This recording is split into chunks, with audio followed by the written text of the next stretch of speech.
Hi. Hi.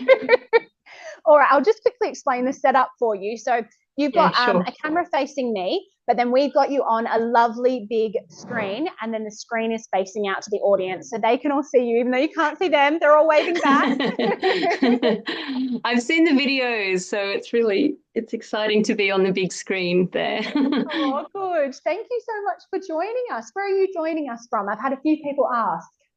I am joining you from Ascot Vale, a suburb of Melbourne, and from my bedroom. And so if you hear some thumping, that's my children going to bed in a little while. So it's witching hour. It is, it is. It's like everybody be How, very quiet.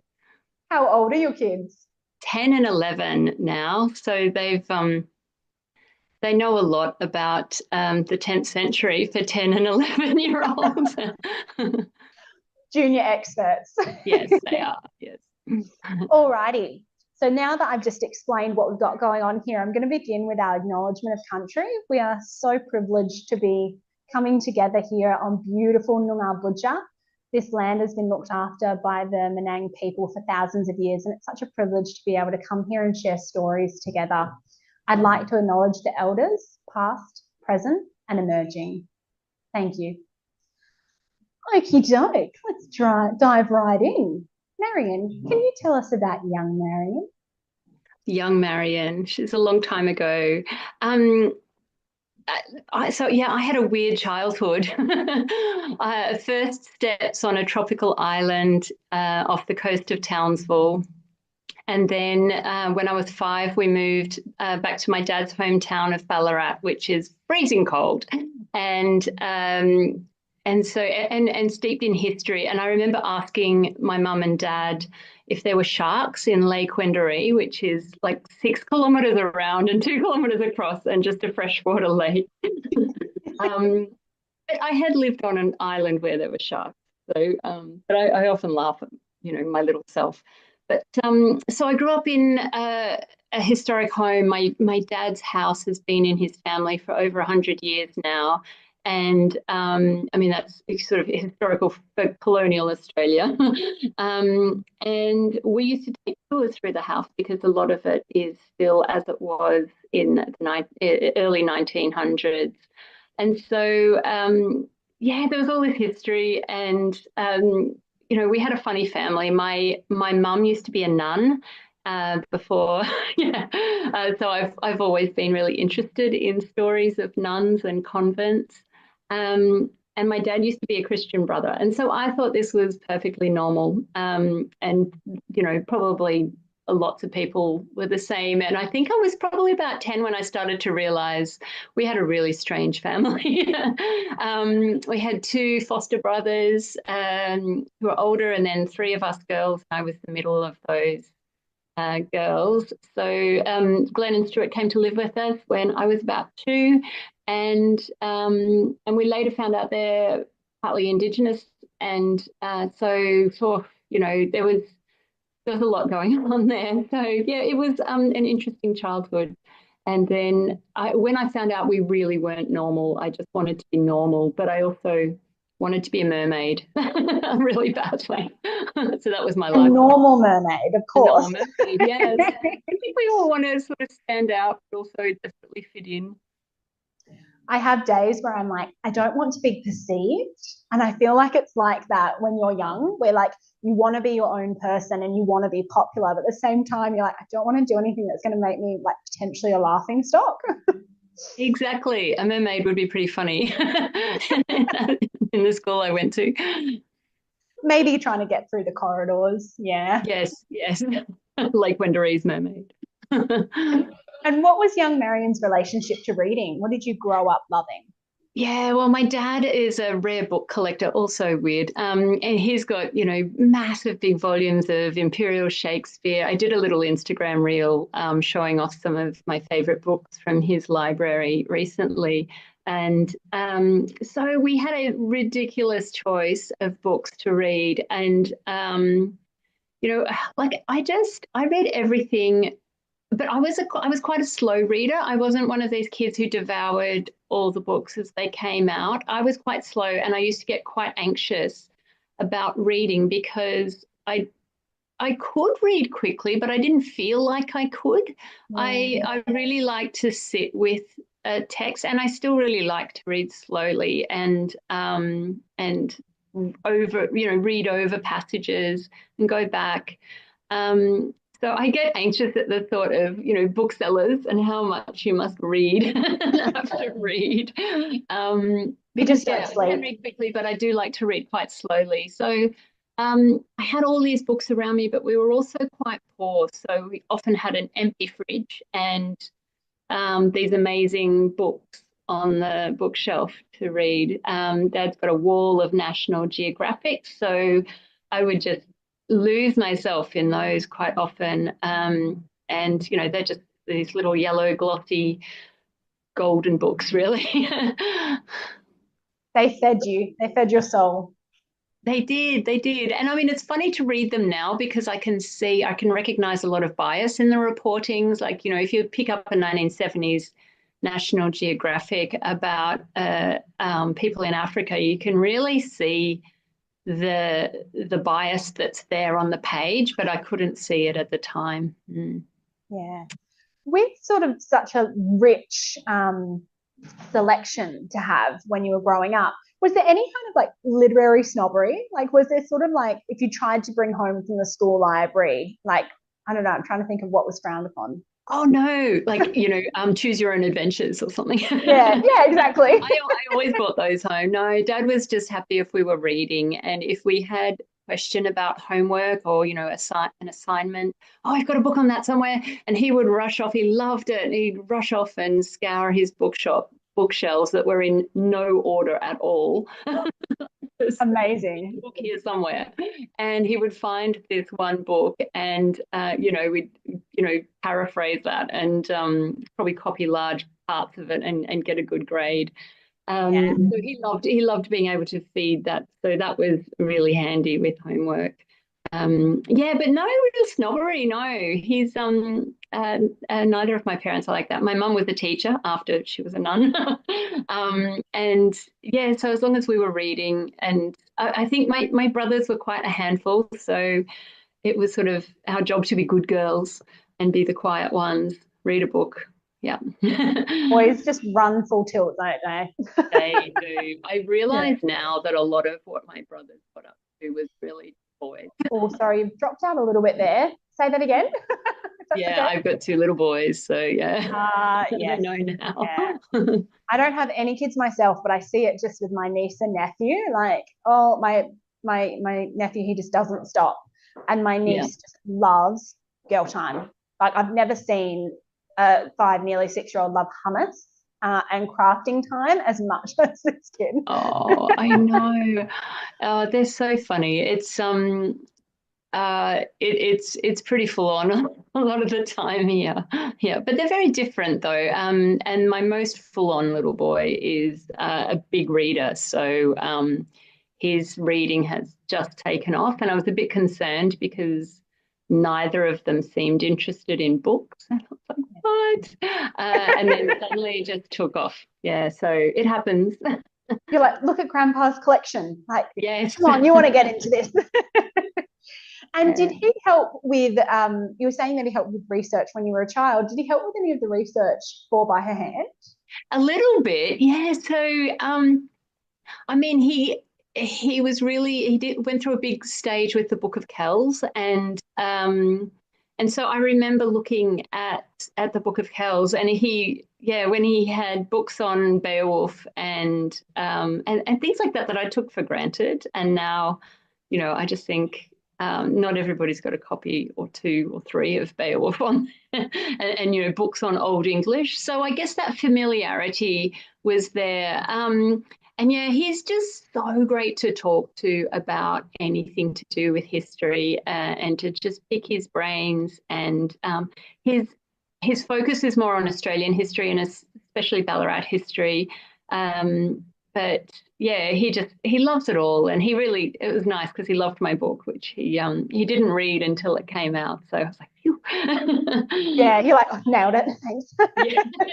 I was like, oh, because he lived by the bells. Mum and dad both lived by the bells, they called it. So that was probably the biggest thing that they helped with research-wise was that mindset of that monastic community and being a monastic and doing the nons and I've forgotten them all the hours of the day and the bells and just the sense of that community that we can't imagine really because none of us have, or not anyone I know has been in the convent other than my mum and dad. So that was great, picking their brains for that.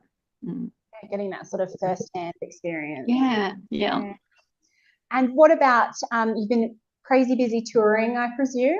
A little. It's been nice and steady. I think the publicist has been kind since I've got little kids. But we were just down at Sorrento Writers Festival on the weekend, and that was my first Writers Festival, and it was amazing. It was so exciting, and just met Geraldine Brooks by chance. Oh my goodness!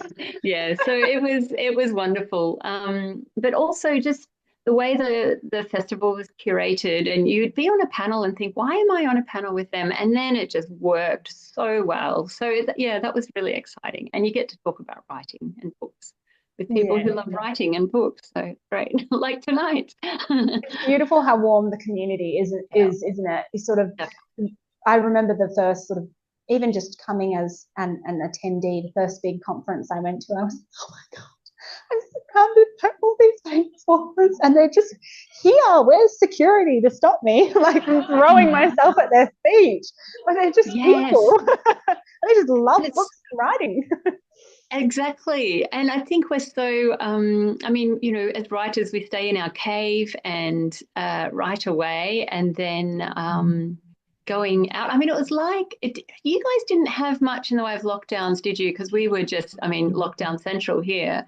But the psychological switch, I found it much harder to come out of lockdown than to go into lockdown and, to suddenly be social again. Get out of elasticated pants. Oh, it was, it was just so real. Me every Monday. Quite a switch. Yeah. And I spied that you had it in the back that you participated in the Varuna Residential Fellowship in 2023. Can you tell us a bit about what that was like and whether that influenced sort of how you write? Not so much how I write. It was really, a massive shock. I was forcing myself to put myself out there. And I think as writers, we can write and quite comfortably not share that with anyone. And so I had heard about this woman who was aiming for 100 rejections in a year. Oh my God. She was just trying to submit everything. And I thought, maybe 12, maybe I can do 12 rejections in a year. I know myself well. And so I started the year thinking I will just submit something once a month. And then I was being a total wuss. I was doing things like, well, I did have that assignment at uni, so that's like one thing. And then I got to the middle of the year and I thought, I've really got to get real. And I thought, yep, I'm going to go hard. I'm going to apply for Varuna. And then I did, and I just forgot about it. I just went, well, that is not going to happen, obviously.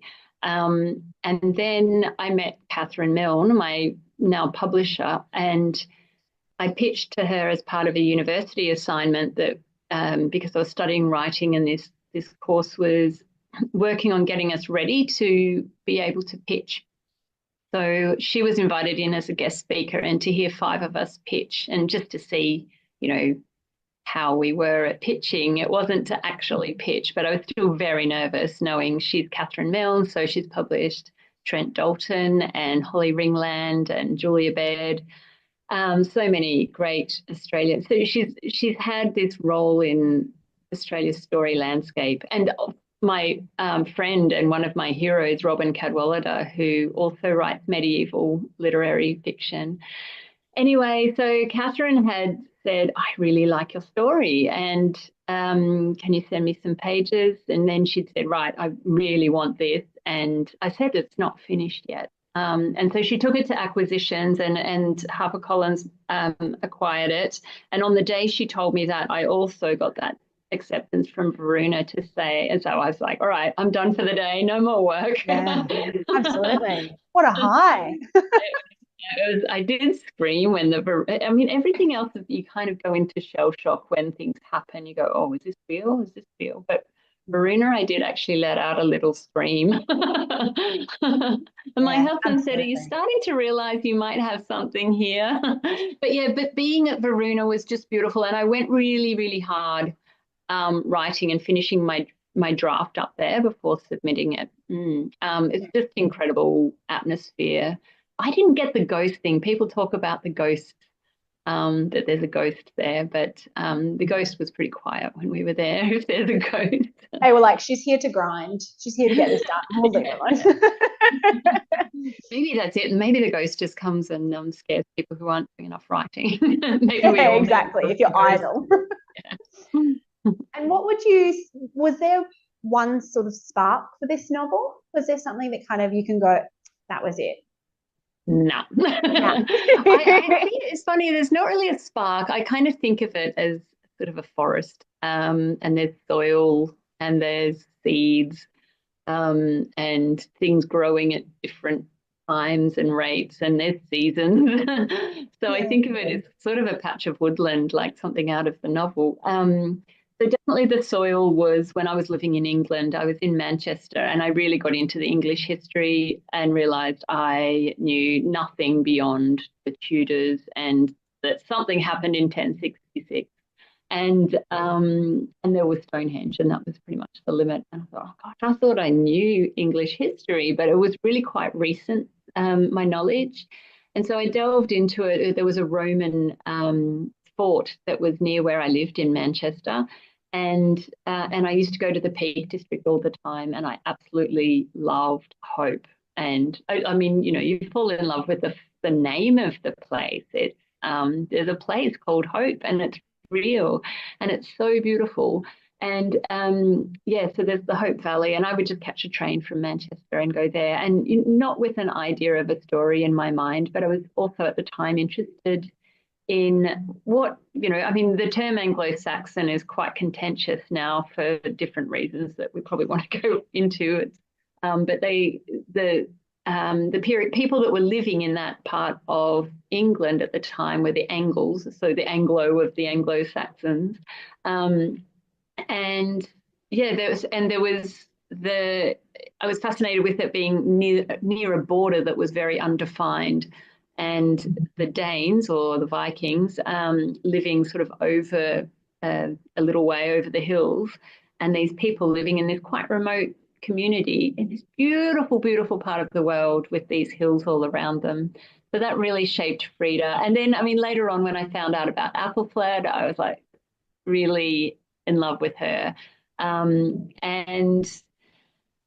she was in my mind when Julia Gillard became Prime Minister. So still not a story yet, but just seeing what Julia Gillard went through as female Prime Minister and thinking we're so advanced, and yet 1100 years ago, he was a woman ruling this kingdom that was at war, and she was using this incredible blend of diplomacy and sort of military defense and eventually offense, because Derby was her first offensive attack against the Danes, or Diaraby in the book. So there were all these little seeds, and there was a spark actually. And what the spark was with all of those little seeds was Bernard Cornwell's novels. And I picked up one of those by complete sort of fluke of nature, where I'd broken up with the Manchester boyfriend, and I was in the newspaper I worked at. We had a book cupboard full of books to be reviewed, and I thought, I'm just going to get something that I would never normally read, like something. And I picked up this book. I don't know if I've got it here. I'm moving bookshelves at the moment, so it's a bit of a mess. But it's the fifth book in his Last Kingdom series, and it had just come out, and it was The Burning Land, I think. And there was a scene in that was quite shocking.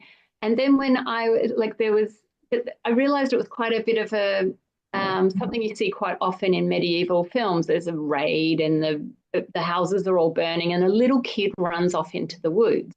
And I just felt, I was thinking about that child all day, and I'd be driving around going, someone should write a book about that child that runs off into the woods and survives, and what happens to them, and what are they going to do with all the anger. And so that was probably the spark. And then I started to put all those seeds together. Yeah.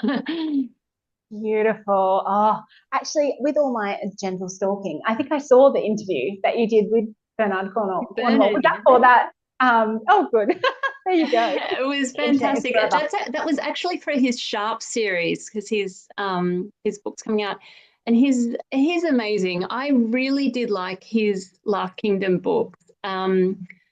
There's some purists are really angry about the shape of shields and things like that in the TV show and the costumes, and you do kind of go, they wouldn't have been wearing this. And what I had most trouble with was probably Aethelflaed's agency being given to Uhtred, because, and I know he's the protagonist, so he's driving the story, but in history, a lot of these great decisions that led to the creation of England were hers, and she was the one leading. And she would have had advisors and people she trusted who were close to her. But I was kind of like, no, these are her decisions. And what has happened in history is her brother, who was King Edward of Wessex, who's also a character in those books and the TV show. He had his own chronicles that he kept, where he was written down as taking credit for things that were her achievements, really. And it was seen that he was kind of overlord, and she was she was sort of ruling under him, but alongside him. Yeah. So I'm not sure. I can't. We can only speculate about what the chroniclers were thinking. But if he was over king, then anything she did was really what he did, and it was just, but there is the Mercian Register, which is part of the Anglo-Saxon Chronicle, and also the Irish, the Annals of Ulster. They wrote some really favourable things about Aethelflaed and her diplomacy and her decisiveness in leadership. So, yeah. And there's just so few stories that, we hear of women having so much agency and power, that it's like, when one does come along, don't take that away from us. We need that. I loved having that character there for Freda, especially sort of we got to see Freda's rage, and I loved seeing her rage, because I was so angry throughout so much of the book. Like, I was swept away by the beauty of it, but I was also simmering inside, and I loved being able to see that she sort of wasn't downtrodden, and that she had such a powerful figure as inspiration. Doesn't sound quite right, but as someone to sort of go, I can aspire to that, and that is possible. Yeah, just to see. What is that saying? You can't be what you can't see. But to see a woman having power and using it quite well, because the thing is that women can be just as terrible as men, as leaders. But yeah, Aethelflaed was pretty amazing, and I wanted that rage to come across, because I've really known that as a victim of abuse myself, and I've known that rage. But I also wanted to tap into the root of that, being that fear that that fear is really great, and then as you sit with that and it develops into this rage. But then I also wanted to explore that quite deeply. What do you do with that, and what would this child grow up to do with that rage? Yeah, and I was immediately hooked by the opening lines. I think we all probably were, when she's describing her father. My father was made of stone, immovable, hard, grey. On the days he was not stone, he was storm. Each day I would try to guess. Stone or storm, stone or storm. Storms, I have learned, are often difficult to predict. And I loved how you go straight into learning that her father is someone that she fears more so than the sort of not mythical but almost mythical Norseman that she's heard about. And how the depth of that, though, how there's fear and there's some hatred, but there's also love. Mm. And that wanting to be loved, especially at that age. And like I didn't realize while I was writing it, something that dawned on me in sort of in the editing stages is that complicated relationship with God. And in a way, you know, that's reflected in her relationship with her father, and also with El. I never know quite how to pronounce his name, Aella. Oh, good, it's not just me. Aella. No, I thought it was Aella, because he's based on a man who was called Elfwine, but because Athelflaed's daughter is Elfwyn, that would be quite confusing. So I changed him to Ella. And so I hear some people say Ella for other historical figures that have had that name, and some people say Ale or Ale. But you know, it's a dead language. We don't have anybody who speaks the language, so they're all educated guesses. But yeah, those sort of male figures and how her relationship with her father sort of shapes her idea of God as well in a way. And then her relationship with El, this sort of father figure that's very problematic. Yeah, utilizing her as a tool. Yeah. So as we were kind of touching on there, where there would have been so many choices that had to be made as far as putting in Old English names or pronunciations. How did you decide? How did you wend your way through and decide?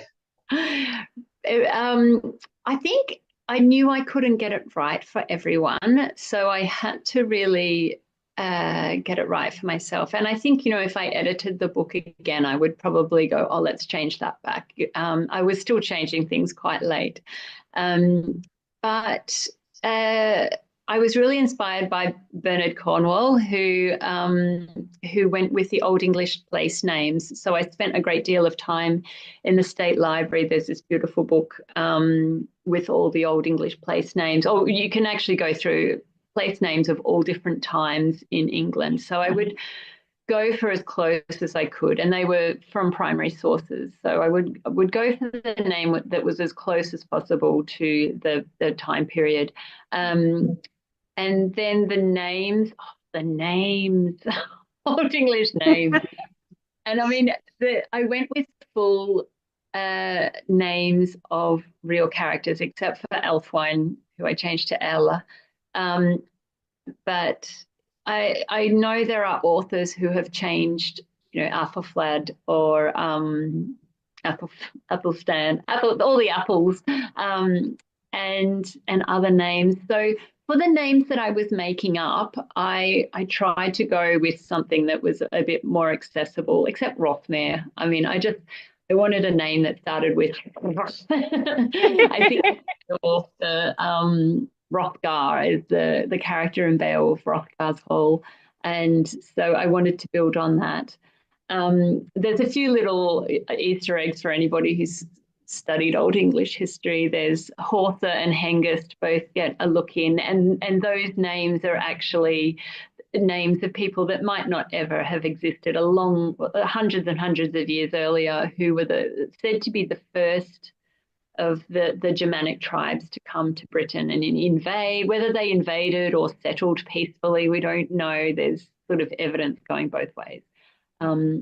But yeah, so those names were good. But the names of Wulfhild and Bertie were there. They're from actual from the Lichfield Gospels.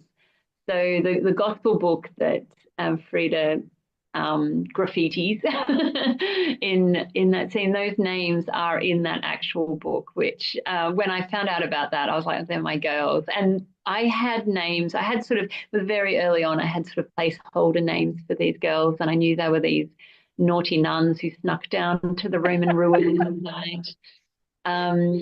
and drank some wine because teenage girls. Yeah, exactly. And um, and when I found out about those names that had been etched in the page in that page of the Litchfield Gospels, I remember just crying because I was just like, this is them, this is them, and of course it's not.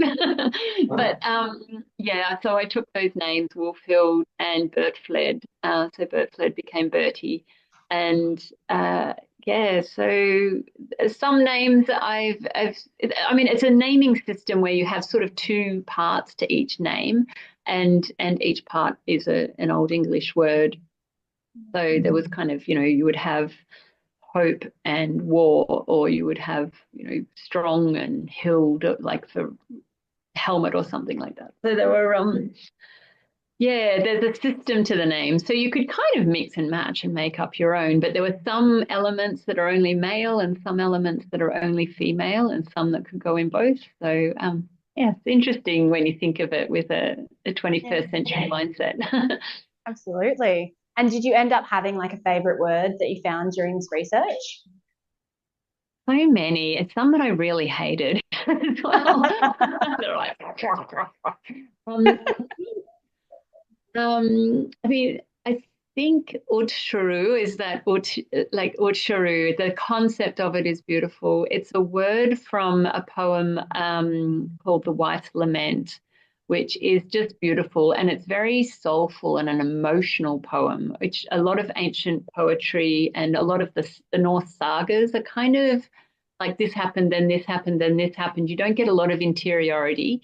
But in the White Lament, it's a female first person protagonist, and she could possibly be a ghost. Some people have sort of hypothesized, but yeah, she's sad, and she's talking about this time before dawn being it's sort of like the darkest hour of the night.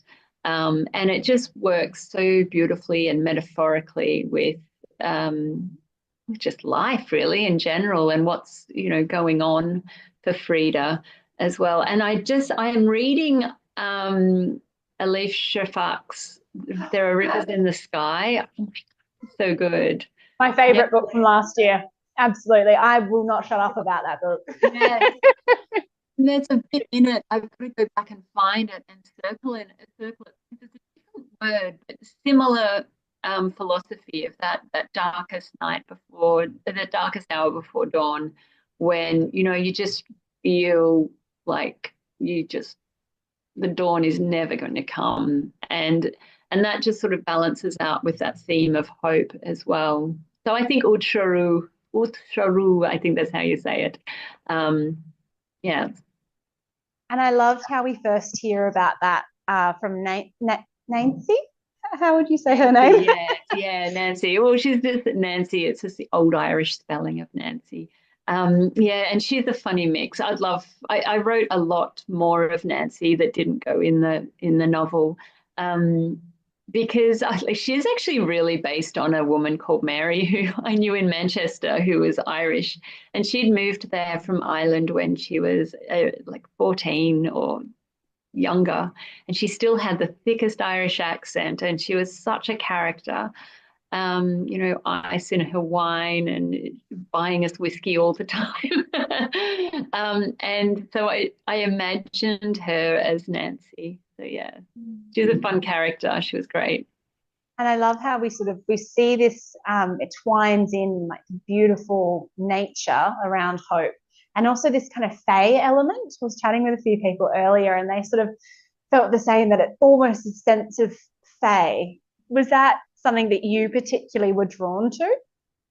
I think it's in me. I think there's that thinking of myself as a child, I would always wander off and want to be alone and away from my siblings and just the imagination. And I think I went into it thinking for Freda, that world or the possibility of this world would be very real, and it was very much part of their culture as well, and the old Irish culture that Nancy had come from. So Nancy had these kind of layered cultures of she was from the part of Ireland called the Mead, and so she'd come over with that beautiful old Irish wisdom and story, and she had also been in that part of England for a very long time. I had a huge backstory for Nancy, and so she'd been in England for a long time. So she had a lot of the plant law wisdom from that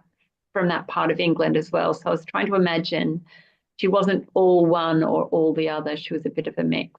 And I mean, most of us have read Tolkien and Lord of the Rings. The Barrow Wight in the first book of Lord of the Rings is something that was real in Anglo-Saxon mythology. Is the wights were the sort of the land wights were the spirits of the land, and they could be alive or they could be not alive. They could be ghosts. They could be just the sense of something in the forest.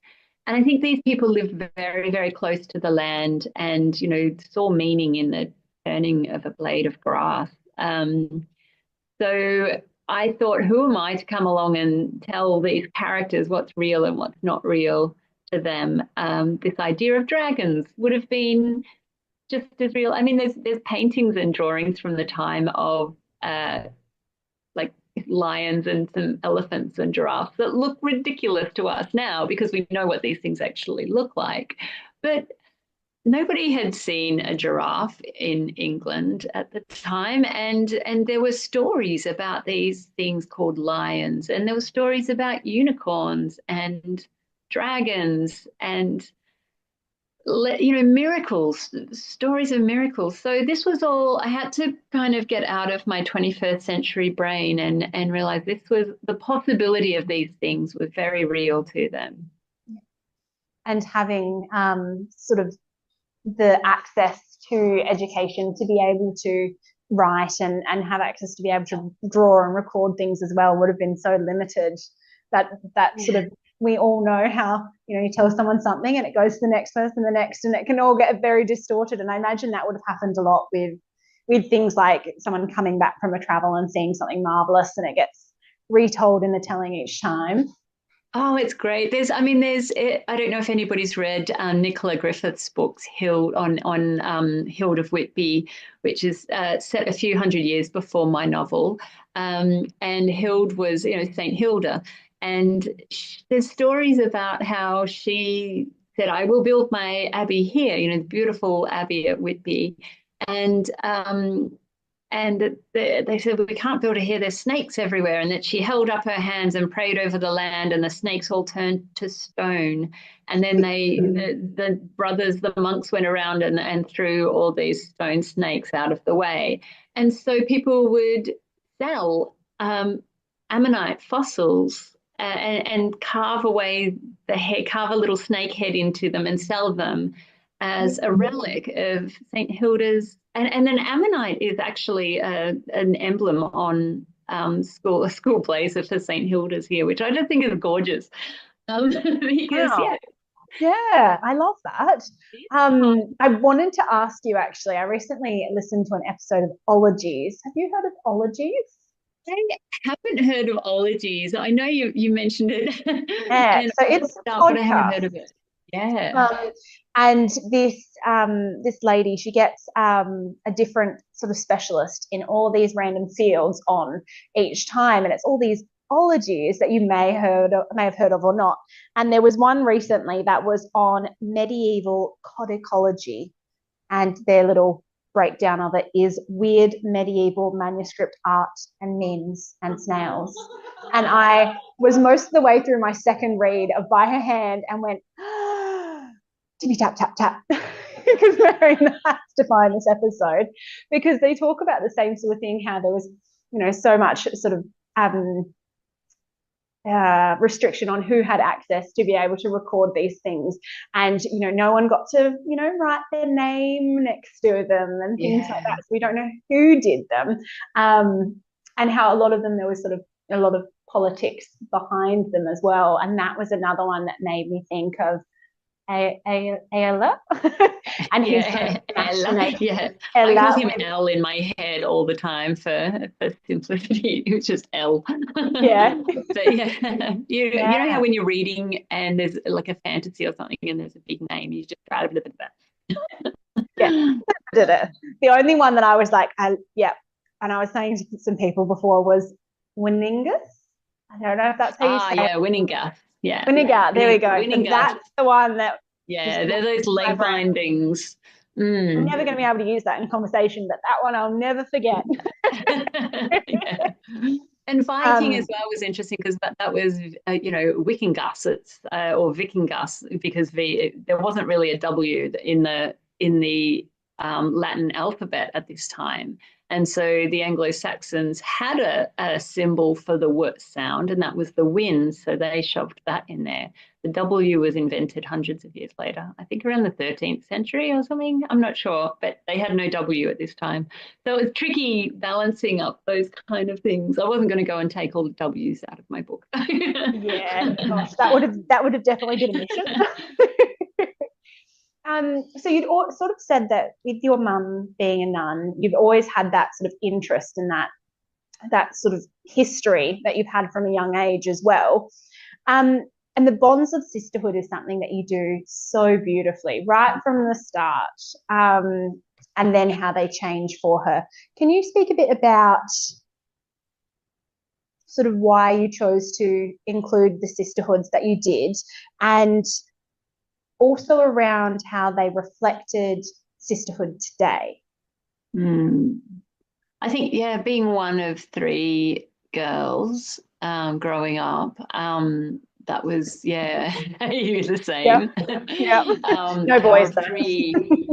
Yeah, so we were very close growing up, and going to girls' school, a girls' Catholic school, and just that I really wanted to capture, it warms my heart to hear you say this because I really wanted to capture that beautiful, beautiful, intense friendship between teenage girls. It's you're falling in love. It's not, necessarily a love. It might be, but you just that it's so intense how much you love these people, and that kind of very much an inspiration was Anne of Green Gables and Diana Barry. That friendship was very much a foundation for Freda and Bertie, and just just you're falling in love with people, and it's so intense and so beautiful, and it does hit the skids eventually, and that's life.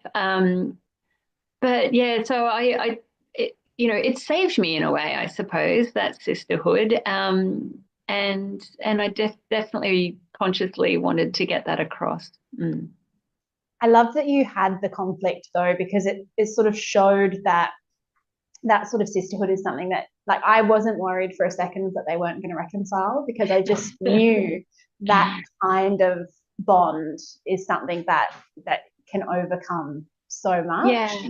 And I feel like after she lost Elfled in such a horrific way as well, I truly think that if she hadn't had Bertie, Freda wouldn't have been able to keep going, even with her rage. She wouldn't have Yeah. been able to sort of like keep taking that next step.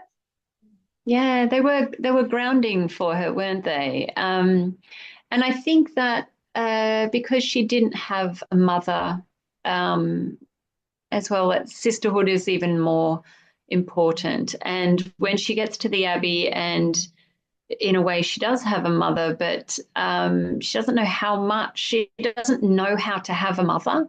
Um, and then Athelflaed is almost like a maternal sort of figure for her and someone to look up to.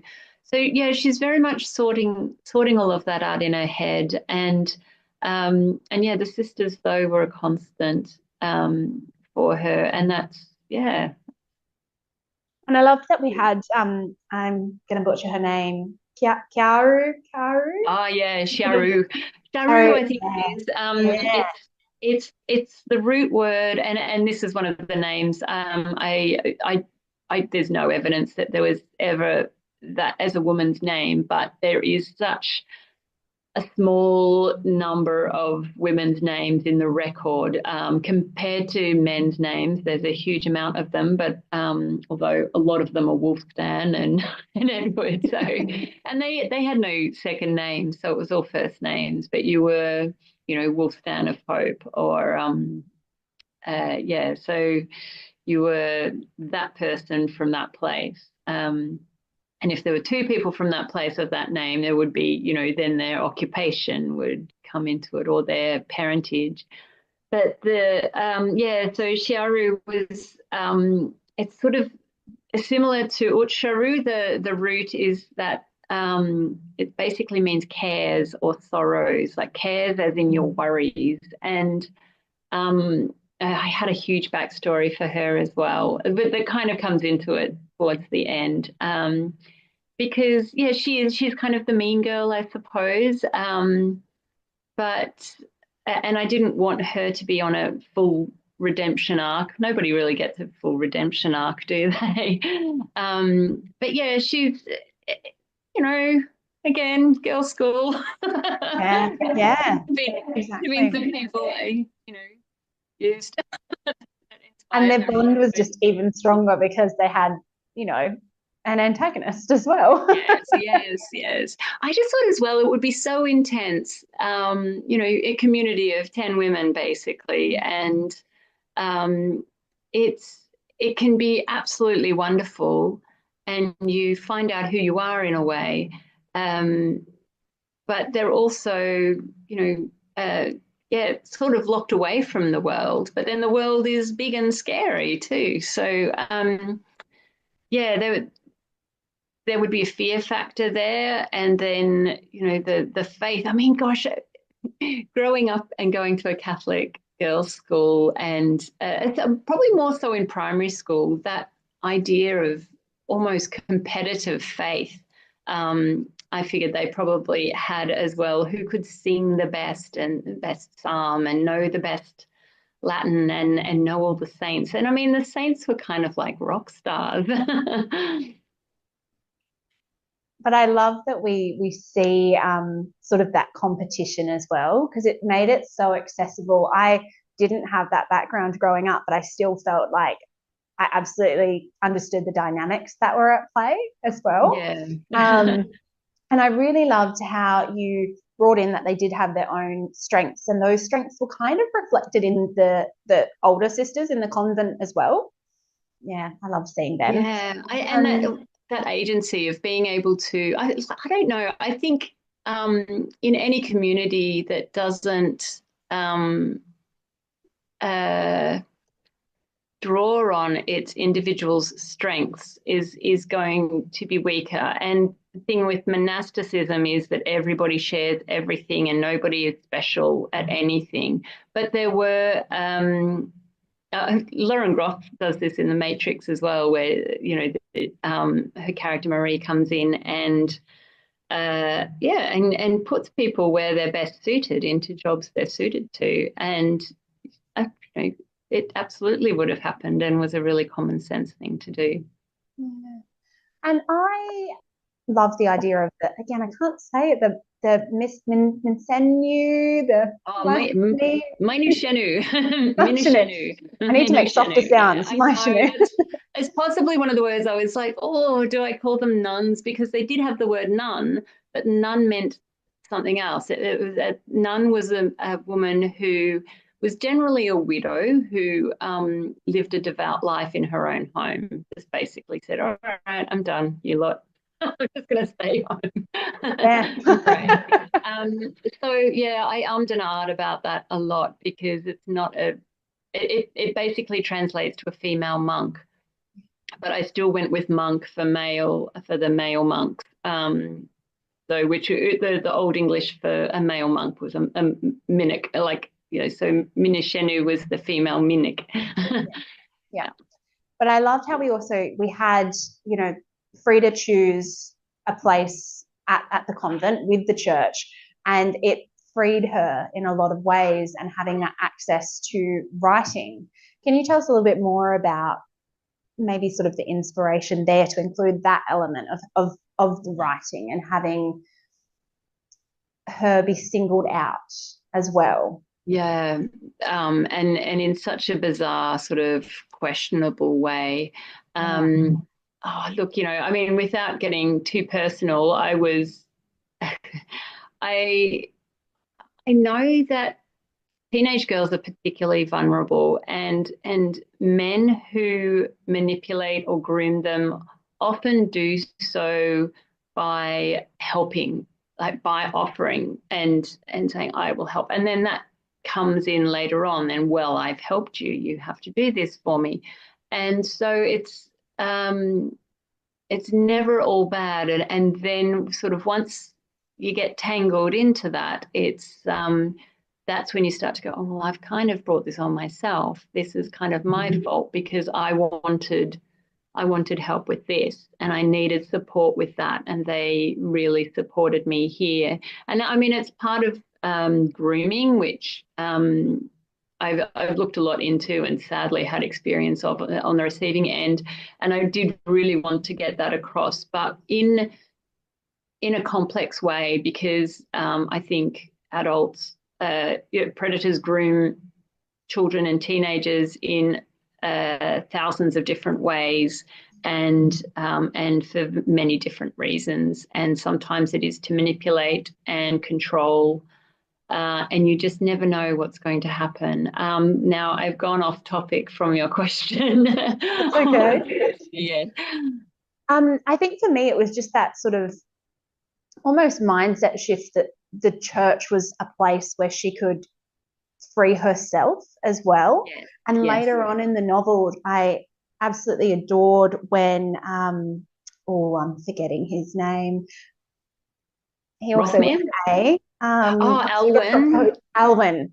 Gorgeous Alwyn. I loved that lovely, scene near the end where he so beautifully tries to offer her sort of support and show that he never wants her to have to go through the sort of traumas that she's gone through again. And she sort of explains to him, like, this is freedom. And the fact that I can choose this for myself is a type of freedom. And until women can walk alone and be safe, then this is the freedom that I choose. And for me, I had assumed that the church would be almost, especially at that point for her where she was orphaned, she didn't have anywhere to go, sort of saw it as a refuge, but not necessarily a choice. And I love that she was able to make that community there. Yeah, that was a choice for her, and she chose the page in a way, which I hope kind of reflected that choice of hers before the raid to grab the page and to save it, and to keep it, hold it close to her, and sort of like a talisman in a way. And yeah, it's sucks really that we can't have it all, and then we still can't have it all. But yeah, that choice of sisterhood and community and writing, is, yeah, I didn't know where, as I was writing, I was just like, oh, where's she going to go? How's she going to get out? Because I think people think they want her to kind of escape and be free. And it's something, being true to one thing my mum told me about, especially about sort of mother superiors, as we think of them. And she said they're not these hard battle axe women that you often see on television. A lot of the time they're very wise, very thoughtful and soulful and adaptable.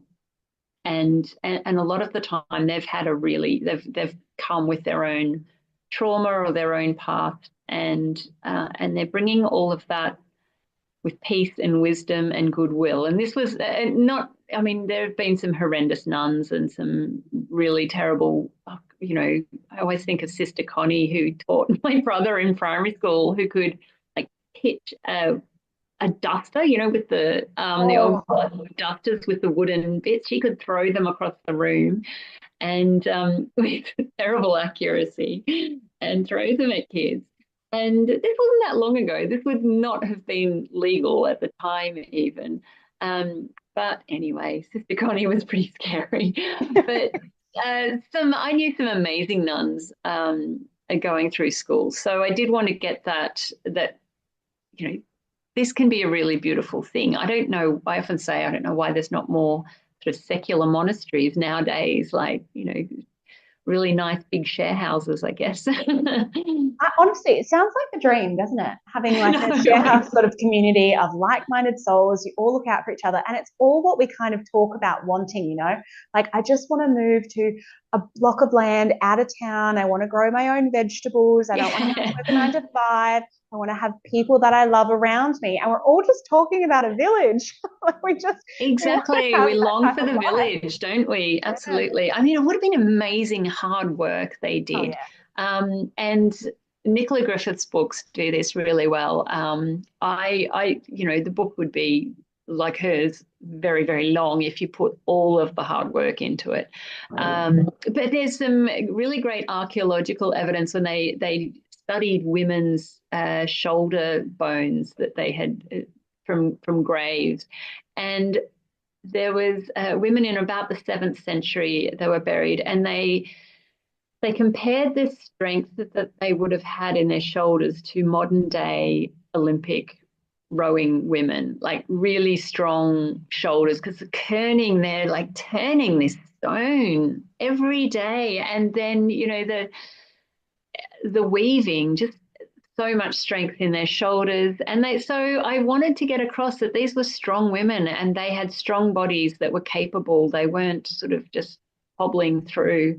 There definitely would have been physical ailments and issues, but there was also a lot of strength in women of the time because they worked so hard physically.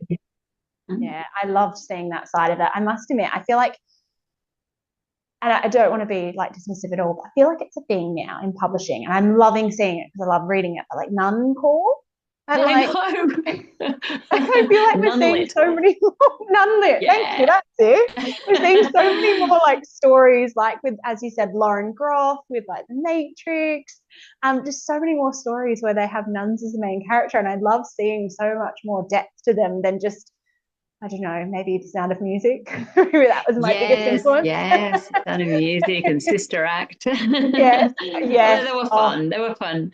But yeah, there's it's funny because I've been writing this for 6 years. So when Lauren Groff wrote Matrix, and then, I mean, not so much nuns, but Emily Maguire's Rapture was also looking at monastics, and obviously a woman in that environment, even if she wasn't a nun.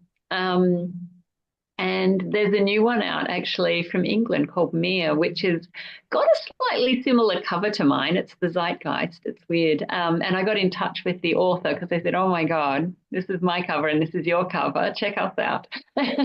And she said, gosh, aren't we clever? what excellent taste you have. And her story seems quite different again, but also 10th century English nuns. Her story's set in the late 10th century. But yeah, I don't know, is that a thing? I mean, if it was sort of white men, former cops solving crimes, I don't know, there'd be a lot more of them than there are nuns. True. And I also saw that you acknowledged the cover artist at the end, and I Googled, and then I realized that it's the same artist who did the cover for My Brilliant Sister, sounds familiar, and Devotions, Hannah Kent, same designer. Was that like a collaborative project, or do you kind of get given the cover and that's sort of it, or? It was really beautiful, and I know I've heard where there's some authors that are just given their cover and told that's it, that's your cover. But I think this is one of the beauties of working with Catherine Milne as well, was she really wanted it to be a collaborative thing. So Sandy came up with a design that initially I liked a lot of the elements, and they're still there now. And I was like, I don't think it worked for the story. It didn't feel right. So Catherine and I had a big 1 hour, because I'm not a designer. So I was there going, it's like the vibe. It's the vibe this. And I'm trying to explain myself. And so she went to Sandy. And then Sandy came up with this design and another design, and I just loved them both so much, but I slept on it, and this one was just so enchanting. And, it was great to have this problem of going, oh gosh, which one will I Yeah. choose? And then, yeah, so I loved this. I just loved it. And then when Catherine came and said, we can do gold foil, I don't know. Yeah, I wasn't expecting that. So I was like, yay, pretty. Yeah. And it's Yeah. just so beautiful. And I, didn't realize this was the magic of it. I've got it here. When I got it out of the box on a sunny day, I thought, oh no, you can't see the writing. It was kind of a bit, how it comes and goes. There you go. It kind of vanishes a little bit and then it comes out. Yeah. And if it was an accident, it's a bit of a genius accident, I think, because of the themes of the novel being so much about bringing women's words and stories about women out from the obscurity of the past. And, oh my God, she's a genius. So it just blew me away. Absolutely. Yeah, I love that imagery. That hair on the front was just, yeah, and the foiling. My rep Yeah. was like, oh, this one's got foil on the front because I didn't have like a physical copy or a reading copy or anything. I actually like had it up on like my computer kind of thing. And I was like, oh, that looks good. Can you send me a reading copy of this? I really like the sound of this. And then I got it, binge read it, typed out a frantic email being like, please, please, please. Oh, I love it. Thank you so much, Lisa. Oh, thank you. This has been absolutely wonderful. And I have a heap more questions, but we haven't had a chance to get through them all because I wrote 4 pages worth of questions. Helen? Yeah. But now I'd like to hear from you guys. If you have any questions, please let them ruminate. And would you be happy to read out a passage to us, Marion? I would. And yeah, I love that you pointed out everyone's read. Yes, yes, exactly. I know that a lot of the time you have to sort of steer towards the front of the book, but because we've already Yeah. read it, you can go for your life.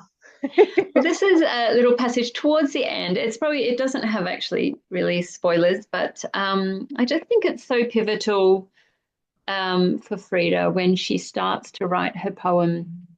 That's the other thing with Rivers in the Sky. It's also about an ancient poem. So I was like, Yes. I wonder if there's a genre name for novels about ancient poems. I just tag it on Storygraph under my favorite books. Oh, lovely. Yeah. Okay. I rose fuzzy-headed and tired before the bell.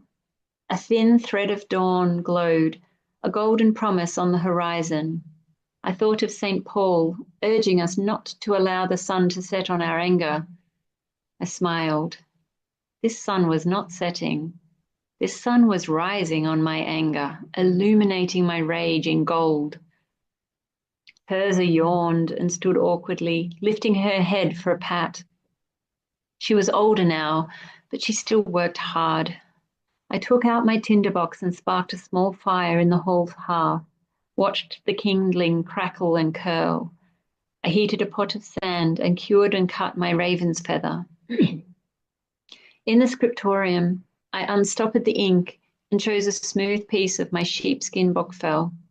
I prayed Judith's prayer, strengthen me, Lord, look on the works of my hands. The world stopped. The sun and moon rested in the heavens. All the world was the page and the poem, perfect, unwritten. I made the serif to begin, the dawn of creation. Then a downward line, a river running the landscape of the page. My hand knew the shape that gave each letter its weird, its purpose from that moment forth. I could see the words to come and the word that I wrote in that moment. My poem would begin with Judith, and she would never doubt herself or God. It was not a mere retelling of the book.